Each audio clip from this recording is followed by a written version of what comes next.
Que a paz e o amor de Deus estejam com vocês agora e para sempre. E é com muito amor e carinho e o coração repleto de alegria, de felicidade, que eu venho para falar de algumas passagens do Evangelho de Jesus para vocês. Por conta dessa oportunidade, eu quero agradecer primeiramente a Deus, nosso Pai, a Jesus, nosso divino e amado Mestre, agradecer os benfeitores da casa e agradecer também, em especial, os dirigentes da casa que me convidaram para essa oportunidade. E como nós estamos no meio de dezembro, nos aproximando do Natal, que nós comemoramos, o mundo todo comemora então o nascimento de Jesus, eu quero iniciar minha palestra para vocês hoje falando de Jesus através de poesia. Jesus, tu és a minha luz, o teu Espírito me conduz, és a minha salvação, tu és a minha fortaleza, aonde quer que eu esteja, és a minha proteção. E é por isso que eu te digo, te quero sempre comigo, dentro do meu coração. Eu te amo, ó Jesus, carregaste a minha cruz quando eu estava cansado. Tu és grande em amor, obrigado, meu Senhor, perdoaste meus pecados. Filho da Virgem Maria, protegei-me noite e dia com o teu manto sagrado. Ó Jesus de Nazaré, aumentai a minha fé, fortalecei o meu amor. Ó Jesus onipotente, eu sei que estás presente e que és meu protetor. Dai-me o entendimento para cumprir os mandamentos, lei do Pai, o Criador. Tu, Jesus, és glória e esplendor, e viver no teu amor dá paz, dá tranquilidade. Teu amor é energia, me alimenta noite e dia, porque és vida e verdade. Jesus, eu sempre irei te amar. Teu amor faz encontrar a eterna felicidade. E por eu ser cristão e ter amor no coração, eu falo com emoção, que 25 de dezembro, nessa data eu me lembro com bastante felicidade, que foi justamente nesse dia que em Belém, na estrebaria, nasceu o Filho de Maria para salvar a humanidade. E é por eu acreditar, não tendo como duvidar, que eu possa me expressar, que Jesus é o maior presente que nosso Deus onipotente preparou para esse dia. Ele é o presente mais sagrado que por Deus foi enviado para seus filhos amados receberem com alegria. E com muita humildade e também simplicidade, Jesus quer que no Natal, esse encontro fraternal, possa reunir todos os irmãos. E nessa festa em família, com o pão que se partilha, o amor ser luz que brilha e contagiando o nosso coração.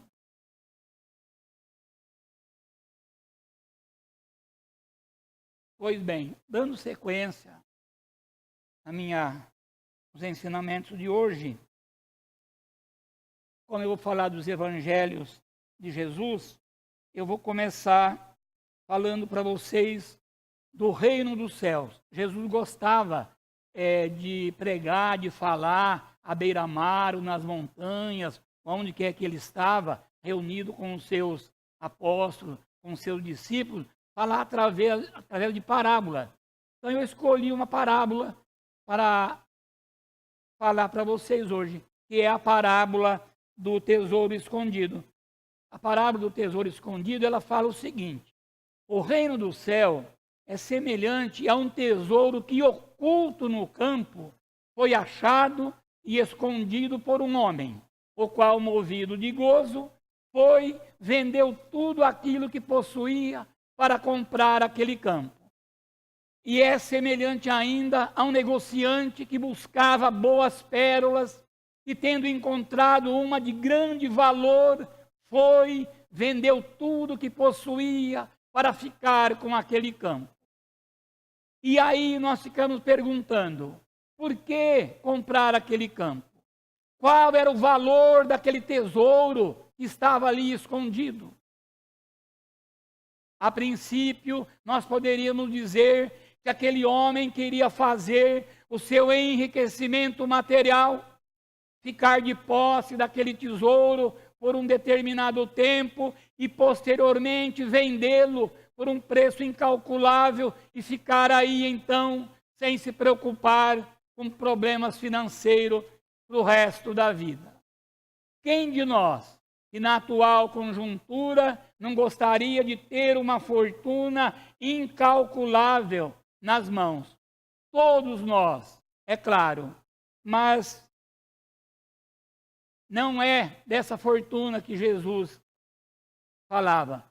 Jesus quer nos dizer dos tesouros da alma. Jesus quer nos dizer do enriquecimento da nossa consciência espiritual, a mais valiosa de todas as pérolas, cuja posse vale o sacrifício de todos os bens que se tem. Era desse tesouro que Jesus estava dizendo. E questionado a Jesus, aonde que fica o reino dos céus? E aí Jesus respondeu, o reino dos céus não fica ali, não fica acolá, não é um lugar circunscrito. O reino dos céus é uma obra divina no coração do homem. O reino do céu é a edificação da sabedoria e a conquista do amor através da prática incessante na caridade. E por fim, é a lembrança das leis naturais gravadas por Deus na nossa consciência. E Jesus vai mais além. Quem tem a ventura de encontrar esse tesouro, não titubeia. Vai, faz o desprendimento de todos os seus bens para ficar de posse daquele tesouro. Porque sabia aquele homem que a verdadeira felicidade não estava no ter, mas sim no ser. A verdadeira felicidade não está no ter ou possuir bens materiais. A verdadeira felicidade está no ser caridoso, ser humilde, ser bom.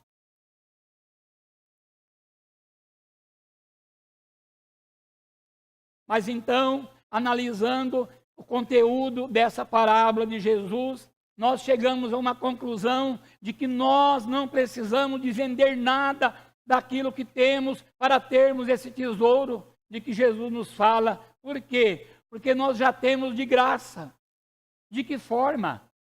Temos de graça através da prática, da caridade, que todos nós devemos e precisamos fazer no dia a dia. Mas o que é então a caridade? A caridade é a indulgência, a benevolência e o perdão das ofensas para com os irmãos, disse Jesus. E existem diversas formas de se fazer a caridade. Por que existem diversas formas ou maneiras? Porque existem também diversos tipos de caridade.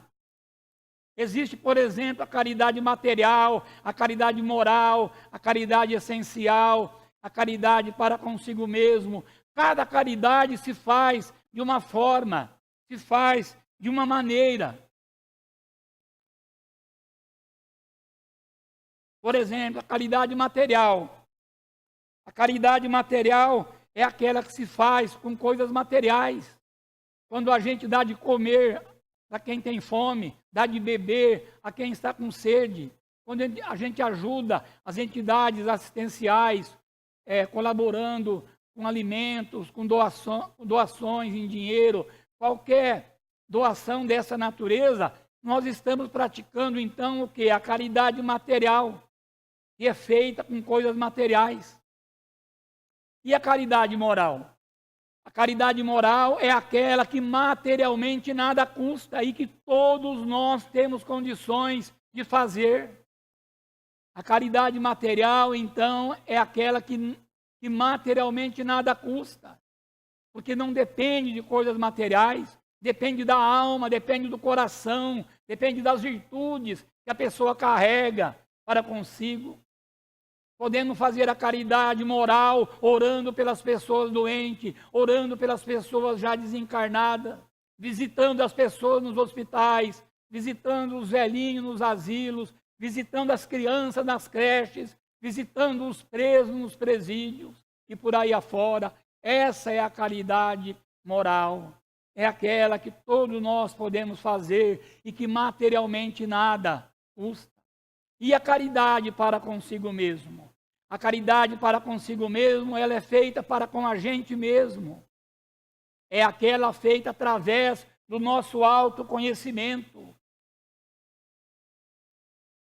que tem por objetivo a nossa reforma íntima, tirar de dentro de nós tudo aquilo que atrapalha o nosso crescimento moral e o nosso crescimento espiritual, tirando dentro de nós a inveja, o ciúme, o rancor, tudo aquilo que atrapalha o nosso crescimento espiritual. Essa é a caridade para consigo mesmo, é aquela que nós possamos fazer para conosco mesmo. E a caridade essencial? A caridade essencial, a própria palavra já diz, essencial, ela tem uma essência, e uma essência muito importante. É a caridade que se faz com a essência dos ensinamentos de Jesus. É a caridade que tem como essência os ensinamentos de Jesus através do seu Evangelho. Trata-se então da caridade de nós pensarmos, falarmos e agirmos de acordo com os ensinamentos de Jesus, para que nós possamos viver verdadeiramente nele e ele viver em nós. Essa é a verdadeira caridade. Muitas das vezes nós pensamos que estamos fazendo caridade mundo afora, e na realidade a gente não está.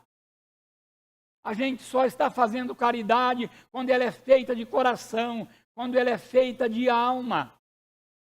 Quando isso não está acontecendo, nós não estamos fazendo a caridade, nós estamos prestando um auxílio, nós estamos ajudando as pessoas e não praticando a caridade. Foi Jesus quem disse: indulgência e benevolência e o perdão das ofensas para com todos. Eis o verdadeiro sentido da palavra caridade, que é a chave que abre a porta dos céus rumo à felicidade eterna.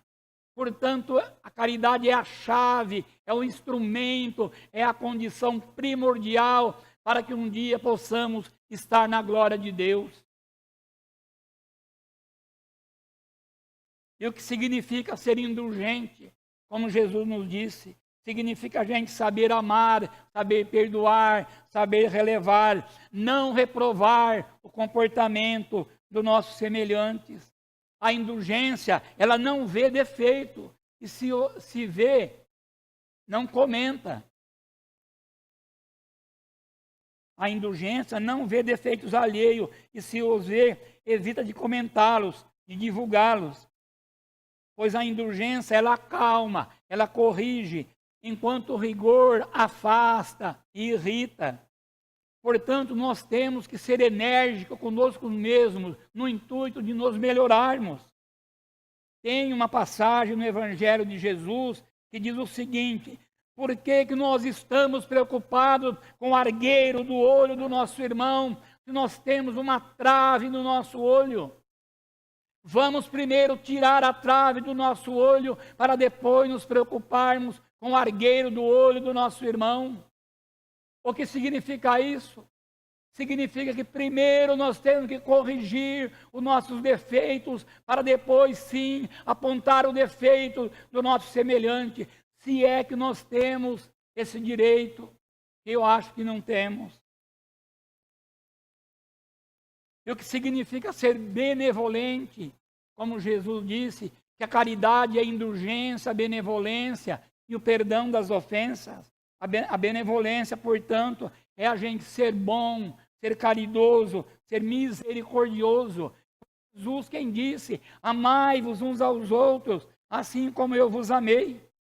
Amai-vos uns aos outros, assim como eu vos amei, disse Jesus.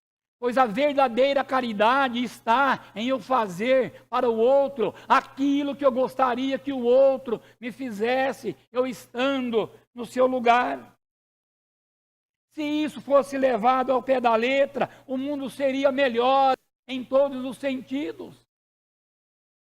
Porque cada qual se preocupando com o irmão mais perto, o amor reinaria para sempre em todas as partes do mundo. Não haveria guerra, não haveria crime, não haveria discórdia nenhuma. A sobra da mesa do rico iria para a mesa do pobre. Não haveria o grande desperdício de alimento que existe nas grandes centrais de abastecimento que a gente vê pelo mundo afora. O grande desperdício de alimento. Existe uma estatística estarrecedora que diz o seguinte: enquanto que 1 bilhão de toneladas de alimentos são jogados fora, mais de 1 bilhão de pessoas também passam fome pelo mundo e acabam morrendo precocemente por conta dessa estatística. E a gente não vê alguém que esteja preocupado em reverter esse quadro, essa situação. Na maioria das vezes a gente vê os nossos governantes tirando proveito do cargo, tirando proveito do cargo político que tem. Muitas das vezes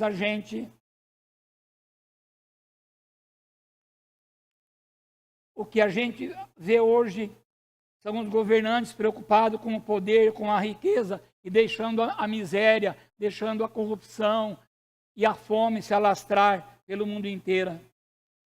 A caridade é a mãe da indulgência e a humildade é o adubo que faz crescer dentro de nós essa prática. Qual a importância e o significado que tem isso? É que nós temos que ter esse adubo dentro de nós, que é a humildade, para que a caridade possa ser em nossas vidas uma prática diária. Pois o humilde geralmente não tem consciência da sua humildade. Para ele é uma coisa tão natural. As pessoas em sua volta é que acabam por descobri-lo. O humilde não é aquele que coloca um verniz por fora para encobrir os defeitos interiores. Também não é pela aparência que se descobre a humildade, mas sim pelas virtudes que a pessoa carrega na sua alma. Mas o que é a virtude? O que são as virtudes? A virtude é o conjunto de qualidades que possui o homem de bem, por exemplo, a fé, a esperança, o amor, a caridade, a generosidade. Mas vale ressaltar que os pobres não necessariamente são humildes. Vale ressaltar que os pobres não necessariamente são humildes. Por quê? Porque tem muitos pobres que são orgulhosos, têm inveja dos ricos, e muitos ricos também são caridosos, que ajudam os pobres, que usam da sua fortuna para fazer a caridade.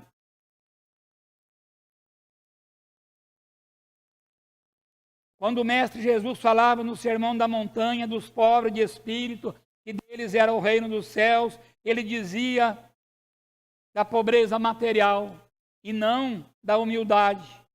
Quando o Mestre Jesus falava no Sermão da Montanha dos pobres de espírito, que deles era o reino dos céus, ele dizia da humildade e não da pobreza material. Jesus proclama que Deus quer espíritos ricos de amor e pobres de orgulho. Tem uma máxima que fala que fora da caridade não há salvação e a fé sem obras é morta. Portanto, não basta nós termos fé, nós temos que nos arregaçar as mangas para a prática da caridade, seja qual for a caridade, a material, a moral, a essencial. Sabem por quê? Nós temos que praticar a caridade? Porque não é Deus, não é Jesus, não é a nossa religião que nos salva. Não é Deus, não é Jesus, não é a nossa religião que nos salva. O que nos salva são as nossas atitudes e o amor que nós propagamos pela nossa vida fora. Deus nos dá sim a inteligência, o livre-arbítrio, mas a opção da salvação, ela é nossa.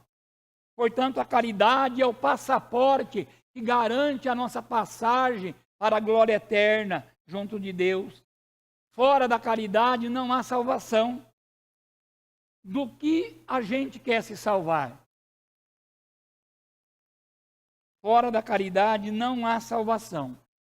O que a gente quer se salvar? Se porventura sairmos perguntando na rua, alguém dirá: eu quero me salvar do fogo do inferno, ou eu quero me salvar do diabo, e por aí afora. Sabe do que nós temos que nos salvar? Nós temos que nos salvar de nós mesmos. De nós mesmos nós temos que nos salvar. Mas como? Das coisas ruins que porventura a gente venha cometer durante a nossa vida, que vai atrapalhar o nosso crescimento moral e o nosso crescimento espiritual. Então nós temos que nos salvar praticando a caridade no nosso dia a dia, aonde quer que estejamos, porque a caridade e a humildade é a via de salvação, e o orgulho e o egoísmo é a via da perdição. Lei de ação e reação, lei de causa e efeito. Iremos colher aquilo que plantamos, não tem como ser diferente. Portanto, se plantarmos a caridade e a humildade, iremos colher a salvação. Mas ao contrário, se plantarmos o egoísmo e o orgulho, nós vamos colher o quê? A perdição. Jesus disse: eu sou o caminho, a verdade e a vida. Ninguém vai ao Pai senão por meu intermédio. O que fazer para encontrar e trilhar esse caminho e chegar até o Pai? Como Jesus disse, é muito simples. É ouvir os ensinamentos de Jesus e colocá-los em prática no nosso dia a dia. Principalmente com a prática da caridade, que é condição primordial para a nossa evolução espiritual. Uma coisa eu não poderia deixar de falar para vocês nessa palestra, que é sobre a caridade. É que a caridade tem que começar dentro da nossa casa, com as pessoas da nossa família, respeitando cada um que está perto de nós, sendo tolerantes, pacientes, sabendo amar, sabendo ouvir, sabendo falar, respeitar, sabendo criticar também. Não podemos falar amém para tudo, não é verdade? Quando a gente conseguir fazer isso dentro da nossa casa, com amor no coração, sem ódio, sem inveja, sem nada, nós estaremos preparados para fazer a caridade lá fora. Por quê?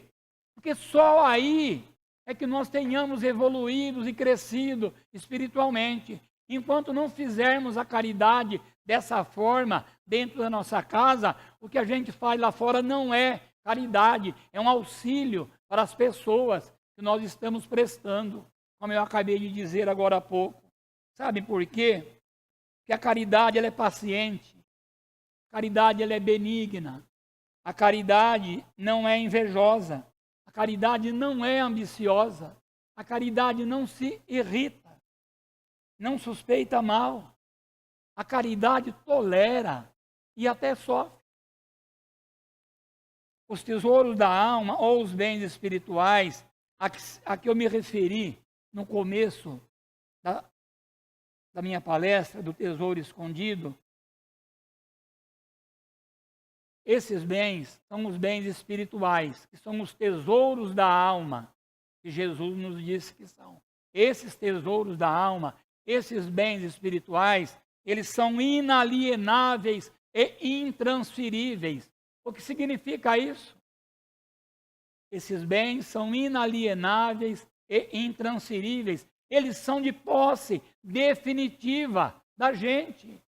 Não tem como vender, não tem como deixar por herança, não tem como emprestar, não tem como fazer nada. É de posse definitiva. Os bens espirituais são de posse definitiva de cada um que conquistou através da prática da caridade. Em uma de suas passagens do seu evangelho, Jesus disse também: não ajuntei para vós tesouros na terra, onde a traça, o cupim corrói e os ladrões levam, mas ajunteis para vós tesouros no céu, onde nem o cupim, nem a traça não corrói, e nem os ladrões roubam também. Porque onde estiver o seu tesouro, estará aí também o seu coração, disse Jesus. Mas os nossos bens materiais também são de suma importância para nós, porque nós estamos vivendo num mundo material. Nós dependemos das coisas materiais para a nossa sobrevivência. O que nós não podemos fazer é ficar apegado a esses bens. Por quê? Porque quando da nossa partida para outra vida, que é a verdadeira vida, não é aqui, estamos de passagem, a verdadeira vida é do outro lado, nós não levaremos nada dos bens materiais, deixaremos tudo aqui. Levaremos o que então? Levaremos os tesouros da alma, que Jesus nos disse. Levaremos então os bens espirituais. Esses sim são de posse definitiva e ninguém toma da gente. Um ensinamento também muito fantástico deixado por Jesus, que eu gosto de dizer na minha palestra, é o seguinte: é quando Jesus fala: todo aquele que ouve as minhas palavras e as coloca em prática é como um homem prudente que edificou a sua casa na rocha. Veio a chuva, veio a tempestade, bateu o vento forte com ímpeto e aquela casa não caiu. Por quê? Porque estava fundamentada na rocha. Mas todo aquele que ouve as minhas palavras e não as coloca em prática é semelhante a um homem insensato que construiu a sua casa sobre a areia. Veio a primeira chuva, a primeira tempestade, o primeiro vento, e a casa foi pelos ares. Não sobrou nada, e foi grande a sua queda.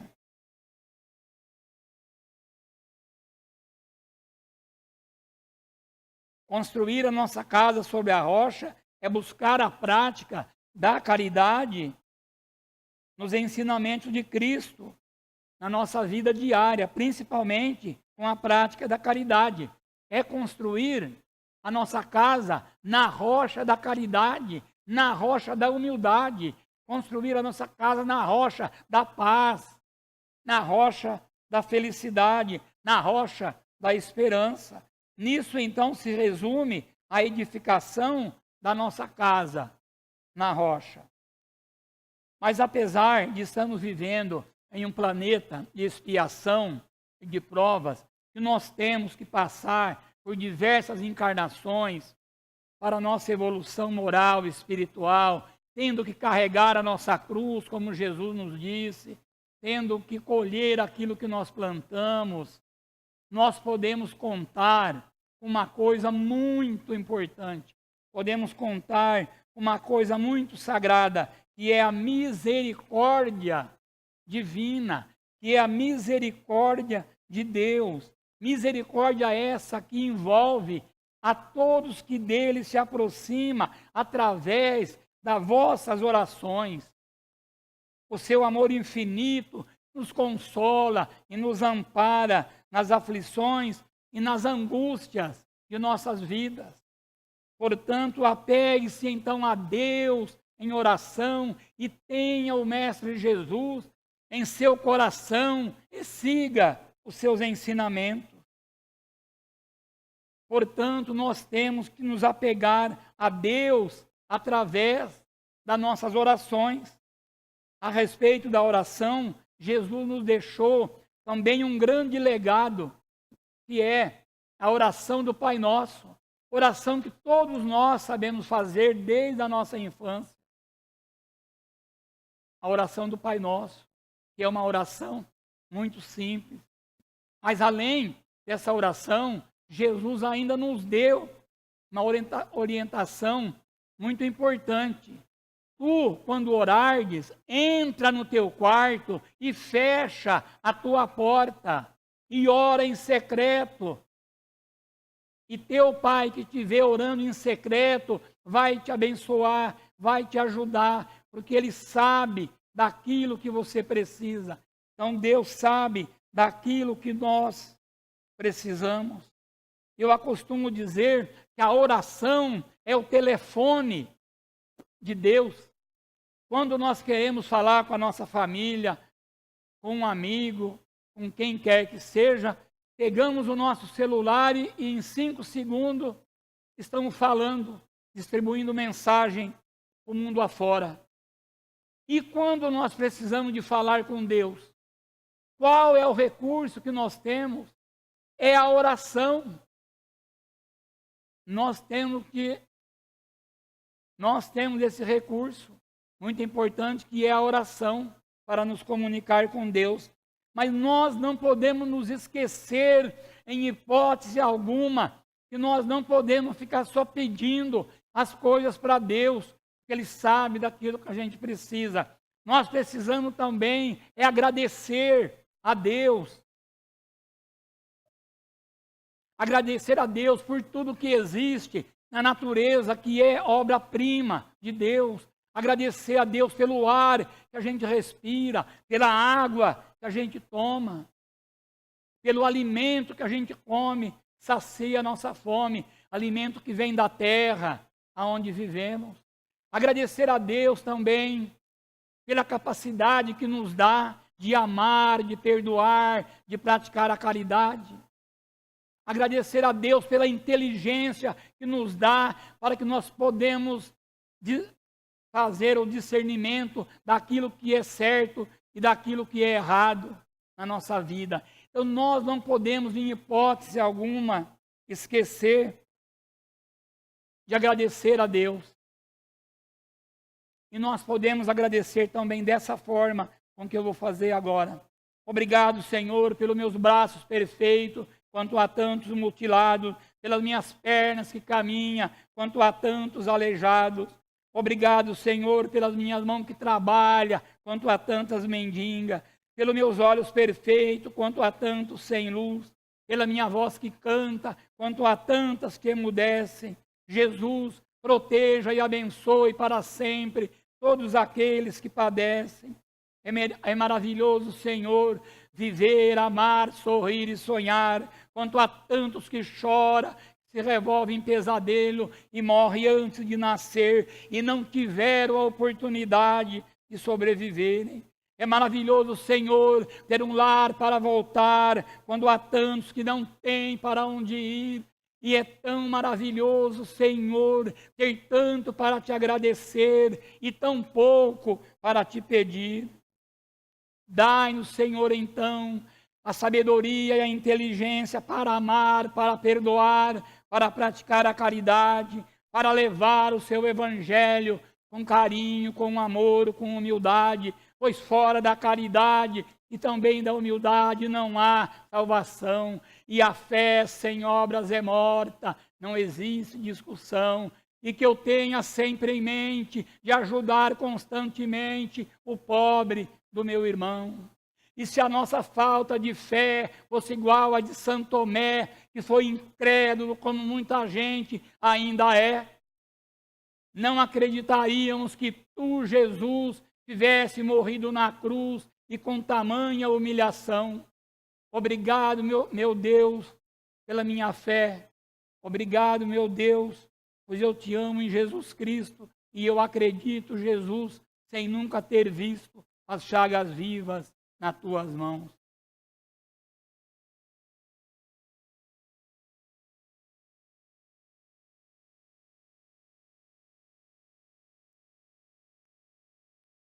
Com essa poesia eu faço encerrado a minha palestra.